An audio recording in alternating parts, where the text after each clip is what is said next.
자, 이번 시간 주목할 만한 취업 뉴스를 전해드리는 시간이죠. 취업의 뉴스 시간입니다. 네, 한국경제TV의 박준식, 이지수 기자, 이지연 뉴스캐스터와 함께하겠습니다. 세 분 어서 오세요. 네, 반갑습니다. 어서 오십시오. 반갑습니다.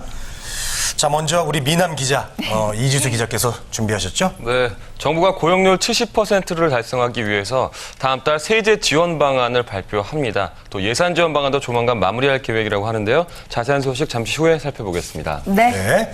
자, 우리 다음은 이제 박준식 기자, 늘 다양한 시각으로 새로운 뉴스를 전해주고 계신데요. 오늘 어떤 뉴스 준비하셨습니까? 네, 트렌드의 변화를 제대로 파악하는 것이 내가 원하는 직장을 찾는 지름길이 아닐까 생각을 합니다. 지금 미국 사회에서 불고 있는 일자리와 관련된 트렌드 변화를 한번 살펴보도록 하겠습니다. 네, 정말 중요한 내용인데요. 잠시 후에 짚어보도록 하고요. 이지연 캐스터의 내용도 들어보죠. 네, 가재령 기업이라는 말 들어보셨는지 모르겠습니다. 이 가재령 기업이요, 최근 5년간 고용을 2배 가까이 증가시켰다고 하는데요. 일자리의 양과 질을 모두 잡은 가재 기업 무엇인지 궁금하시죠? 잠시 후에 알아보겠습니다. 네. 자, 취업의 뉴스, 이제 첫 뉴스부터 힘차게 시작하도록 하겠습니다.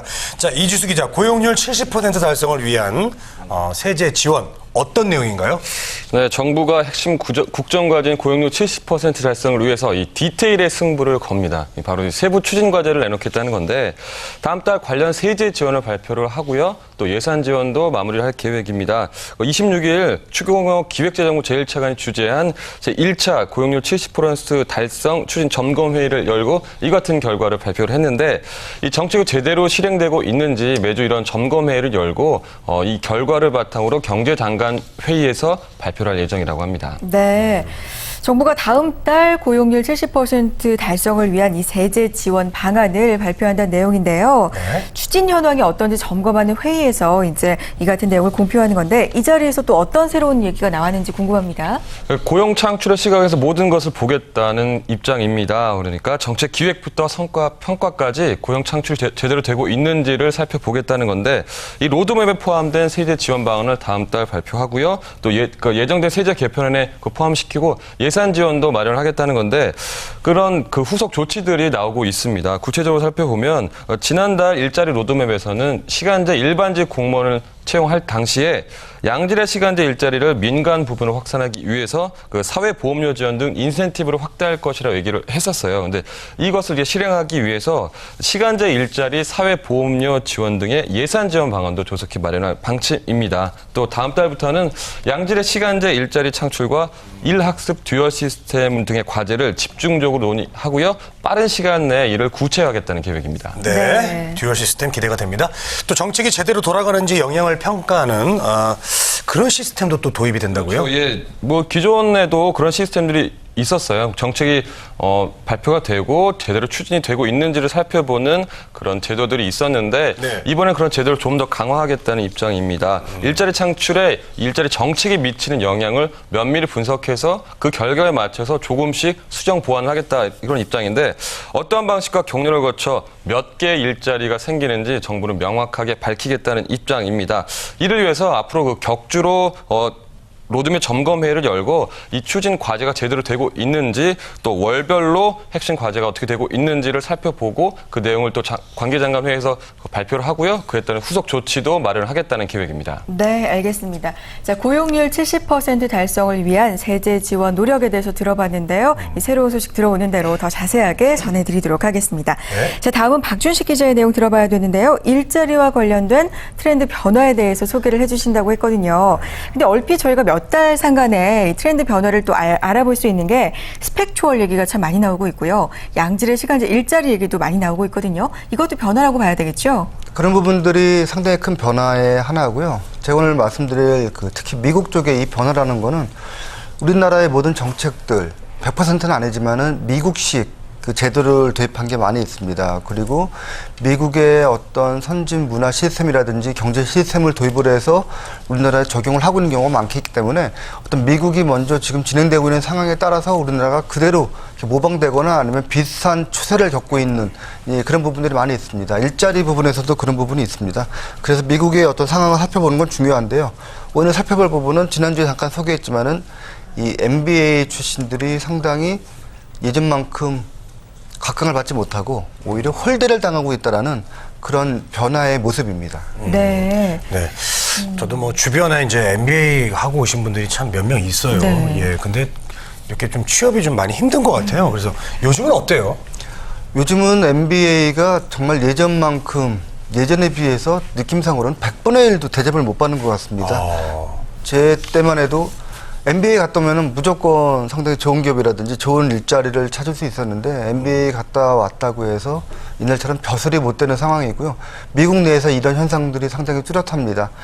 한 20% 이상 달하는 그것도 상위권에 진입한 상위권의 MBA 대학 출신들도 제대로 된 일자리를 찾지 못하고 있다고 하는데요.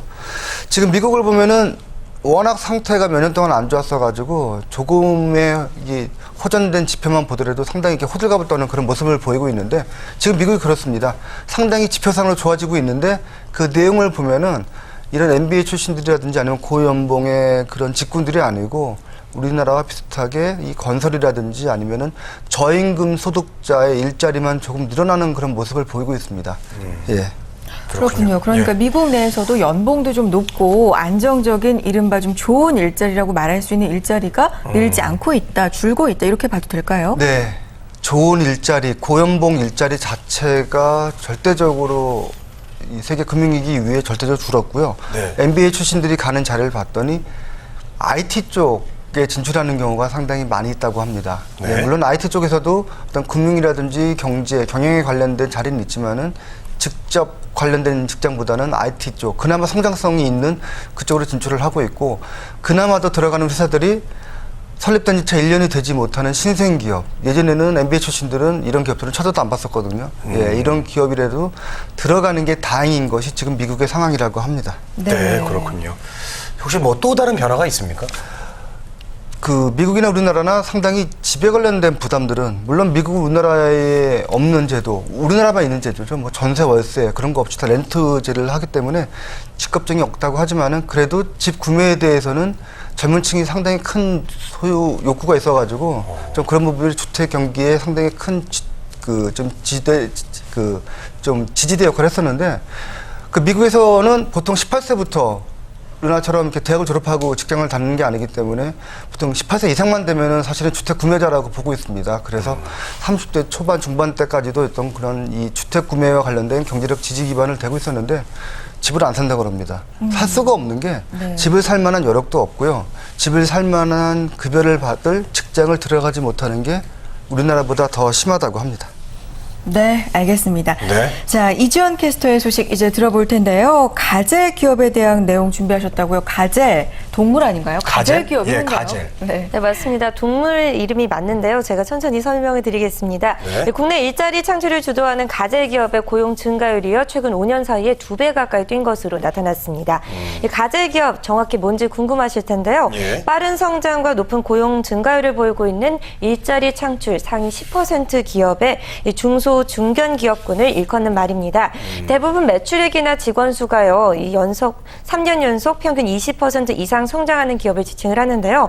이러한 발전 형태가 말씀해 주신 것처럼 마치 빠르게 달리면서도 높은 점프력을 지닌 동물 아프리카 영양 가젤을 닮았다고 해서 붙은 명칭입니다. 네. 가젤 기업이라고 하니까 좀 재밌는 표현인 것 같아요. 그러네요. 굉장히 빠르잖아요. 네네, 예, 맞아요. 점프력도 높고요.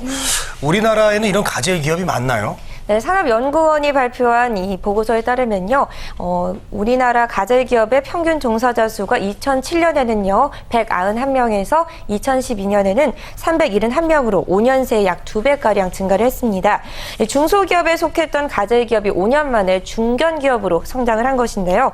반면 같은 기간 비가젤 기업으로 분류되는 다른 기업들의 평균 종사자 수는 56명에서 52명으로 오히려 줄어들었습니다. 네. 그렇군요. 가젤이라는 동물의 비유를 했다는 게 참 네. 재미있고 그리고 와닿잖아요. 가젤이라는 동물의 특성을 아니까요. 자, 어떤 분야에 그럼 가젤 기업이 많이 속해 있는지 어떤 분야의 이 성장 속도가 빠른지 궁금한데요. 네, 2012년을 기준으로 가젤 기업 비중을 살펴보자면요. 정보 서비스나 기업 지원 서비스 등 지식 기반 서비스 분야에서 이 가젤 기업의 비중이 높게 나타났습니다. 소프트웨어 개발이나 데이터베이스 구축 등 IT 서비스 업종과 시장 조사, 컨설팅, 광고와 같은 기업 지원 업종 비중, 그리고 전자정보기기, 메카트로닉스, 정밀화학 분야 등에서 특히 높게 나타났습니다. 지역별로 살펴보자면요. 전체 기업 가운데 가재 기업의 비중을 보면요. 서울이 가장 높았는데요. 13.9%로 나타났고요. 대전과 울산이 비슷한 수준으로 11%대였습니다. 광주도 10.8%로 나타났는데요. 이 대도시를 중심으로 비율이 높게 나타난 것이고요. 이러한 이유는요. 서울과 대전 같은 경우는 지식 기반의 서비스가 좀 많이 활성화되어 있고요. 울산 같은 경우는 주력 기관 제조업의 비중이 높기 때문으로 풀이가 되고 있습니다. 네. 자, 앞으로 이제 가젤 기업이 많이 늘어나야겠다라는 생각이 듭니다. 네. 그러려면 중소기업을 중견기업으로 좀 키우는 전략과 노력이 필요하겠죠. 네, 맞습니다. 산업연구원은요, 일정 규모 이상의 중소기업을 이 가젤 기업으로 육성할 수 있도록 지원하겠다라고 밝혔고요. 또 한편으로는 창업 활성화를 위한 지원도 강화하는 방식의 이 쌍끌이 전략이 필요하다라고 조언을 하고 있습니다. 지난해부터는요, 매출이나 고용 규모가 급격하게 늘어나는 중소기업을 발굴하고 또 육성하기 위해서 가젤 펀드도 만들었다고 하는데요. 이 고성장 중소기업, 즉 숨은 보석을 찾아내서 투자하겠다라는 것으로 풀이가 됩니다. 중소기업 연구원의 분석에 따르면요, 가젤형 기업은 일반 기업보다 통산 3.5배의 많은 일자리를 만들어낸다고 하는데요. 일자리의 양과 질을 동시에 충족하는 이 기업이 바로 가젤 기업이 아닌가 싶습니다. 하지만 우리나라의 특성상 중소기업이 좀 중견기업으로 크기에는 어려운 구조적인 문제가 있는데요. 이런 문제들이 좀 해결이 되고 또 부가가치가 높은 지식 기반의 산업이 많이 발전이 돼서 양질의 일자리를 만들어낸 가젤형 기업들 많이 생겨났으면 하는 바람입니다. 네. 네. 자, 가젤형 기업 더 많이 늘어나서 일자리 더 많이 창출되는 효과 있었으면 좋겠습니다. 자, 취업의 뉴스 오늘도 다양한 소식 살펴봤는데요. 한국경제TV의 박준식, 이지수 기자, 이지연 뉴스캐스터와 함께했습니다. 세 분 고맙습니다. 네, 감사합니다.